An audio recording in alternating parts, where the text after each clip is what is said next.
thanks to all of you for coming out bright and early, 8:30. I used to teach at Brown University, and I would teach courses at 9 a.m.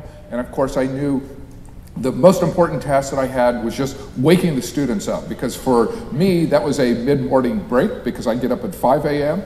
So early morning starts are not a big problem, but I recognize that for young people, they often slept late and they were rolling out of bed at 8:45 and rushing over to the lecture hall. But I appreciate all of you coming out today.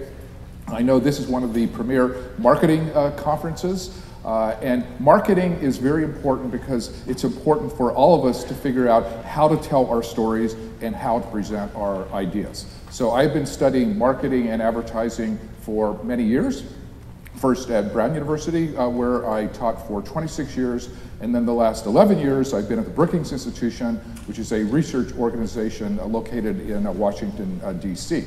And I've been using various marketing techniques to promote my new book, Divided Politics, Divided Nation, Hyper-Conflict in the Trump Era. And this book is a family memoir about the rise of political polarization in America, which I'm sure everybody in St. Louis can appreciate. St. Louis in Missouri is very much a swing state in the United States.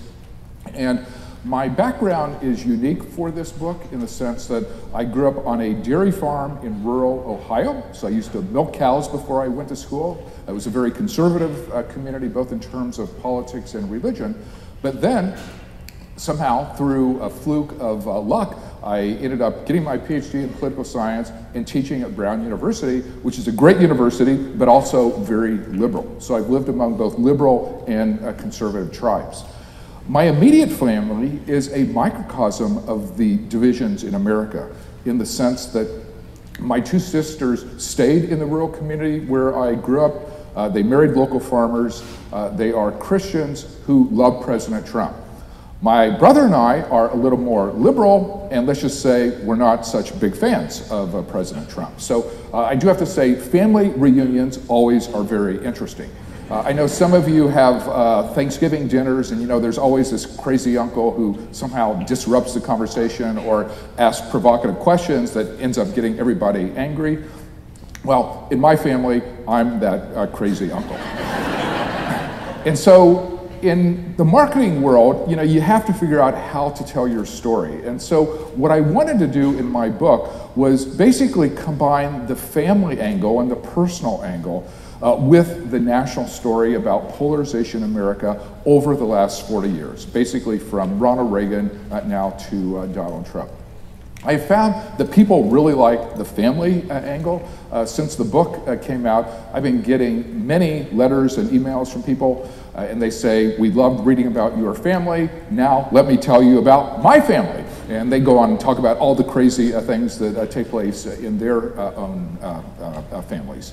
And it turns out the story of family divisions is not unique to me. It's becoming commonplace. And so when I look at the 40-year history, kind of going back to Ronald Reagan, I remember at the time, Reagan seemed like he was a polarizing figure. It was a pretty contentious time.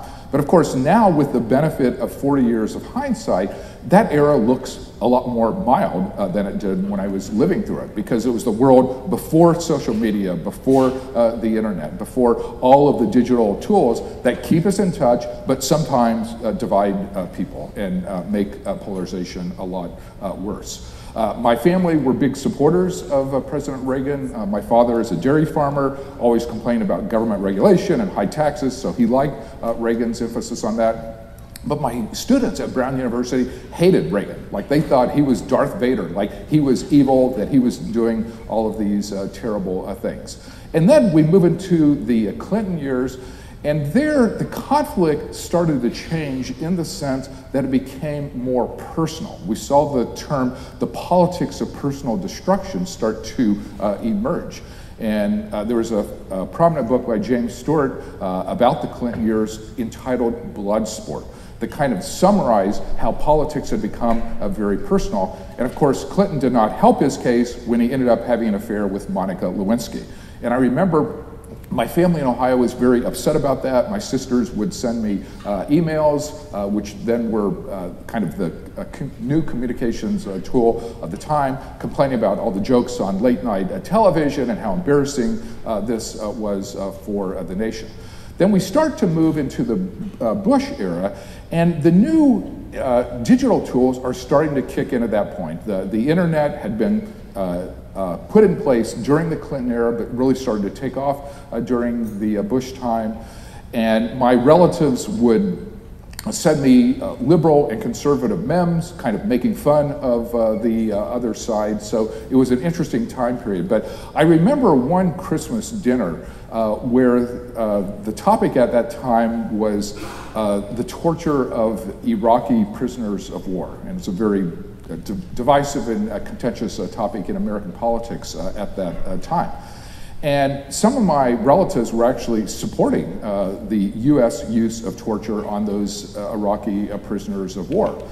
And knowing that my family was very religious, my wife, who also at that time was a professor at Brown University, decided to ask a provocative question. She said, "What would Jesus say about the use of torture?" Which I thought was a brilliant question. I fully expected my family to say, "Oh, you know, you're right. It's like Jesus would not condone the use of torture." And of course, that's not how the conversation went. We ended up having a very wild conversation where the family actually was truly divided, almost 50-50. Some relatives were saying, yes, Jesus would approve the use of torture. Others denying that he would do that. So that was certainly an interesting moment. But then we move into the Obama years and then now into the Trump years. We see the flourishing of social media, digital communications, Instagram, Twitter, all of the technology tools, which I remember 30 and 40 years ago when technology was starting to come on the scene, we thought technology would unite us. It would kind of bring out our greatest elements. And of course, that doesn't seem to be the case. In a lot of respects, these tools divide us. So we certainly saw that during the Obama years, a lot of contentiousness. I remember early in the Obama years, I got invited to the White House. I proudly told my relatives, hey, I'm going to the White House. I thought they would really be impressed with that. Immediately, my family said, tell Obama to stop being an idiot, which of course was a message I did not deliver. And now we end up in the Trump era, and of course, social media is very divisive. America is very polarized. And so when you kind of look at this 40-year time period, Reagan actually seems mild. Like Reagan actually raised taxes in order to balance the budget. He supported immigration reform, including a pathway to citizenship, which no Republican really could endorse at this point in time. It just kind of shows how our country has divided. And in any book, you have to have strong characters. And I have to say, Facebook has actually been a big help to me in presenting some strong characters. Because I graduated from high school 40 years ago. Most of my high school classmates I've not seen since graduation. Facebook, literally, just in the last few years, has brought those people back into my lives. And it's interesting to see how your classmates, who you have not been in touch with for a number of years, how their lives have gone. Many of them are now Christian fundamentalists. Most of my high school friends are supporters of President Trump.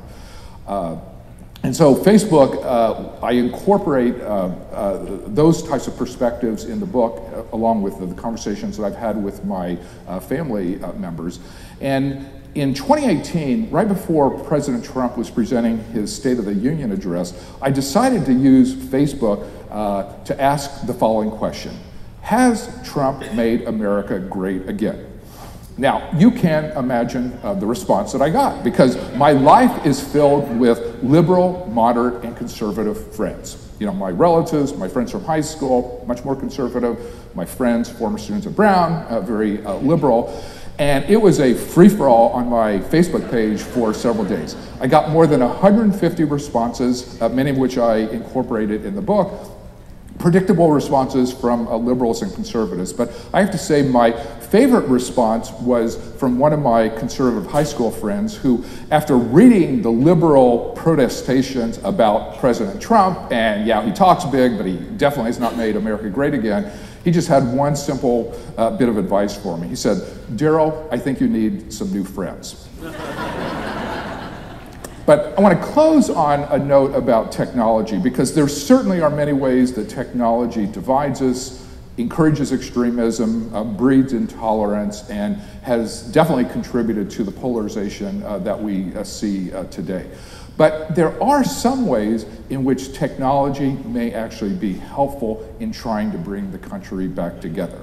So after writing a book where I talk about the history of polarization, talk about how bad it is, how it's dangerous for democracy, how it's really destructive for our political system, I wanted to end the book on a positive note and an optimistic note, talking about ways we could improve our governance, improve our political system, and try and bring people back together. And I think technology is a real key in this regard.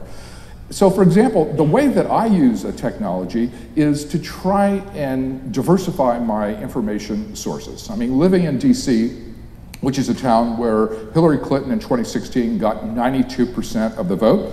So when I'm walking down the street, I know 9 out of every 10 people that I encountered is not a big fan of Donald Trump. It's actually probably 9.5 out of 10. So basically, DC is not a town filled with a lot of people who are Trump supporters. But I want to understand people who have opinions that are different from mine.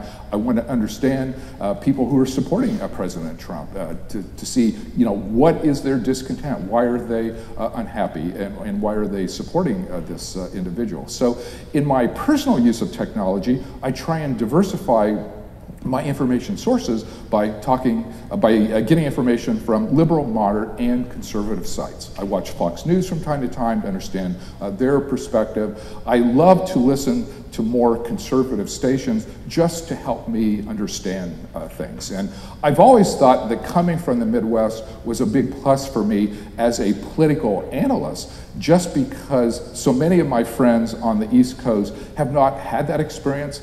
Many times, friends at Brown and people at Brookings now have said, gee, I don't know anybody who voted for President Trump.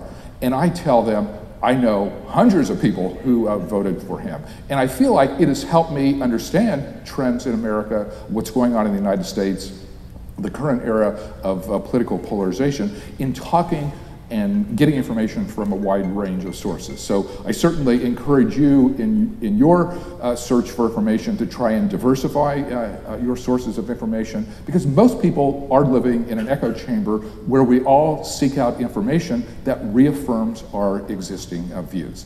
And in order to learn and to understand what's going on, you can't do that. You really need to have a diverse source of information. And then the last point I'll make is, and this is probably the most radical idea that I present in the book, I call it take a liberal or conservative to lunch. So this is not a digital solution, but it's the idea that if you are a liberal, find a conservative and talk with that individual. It doesn't mean you're going to persuade them. Like, we're not going to have a kumbaya moment at the end of that lunch where you hug each other and say, oh yeah, now we're all together, we love each other, and we understand each other's perspective. Like, that's not going to happen at these lunches, but it's important to understand the views of other people. It's important to understand if you're a liberal, where conservatives are coming from, as well as vice versa. So I think America will be stronger if we try and figure out ways in which we can use social media and the new digital tools to bring ourselves together as opposed to pulling us apart. Thank you very much.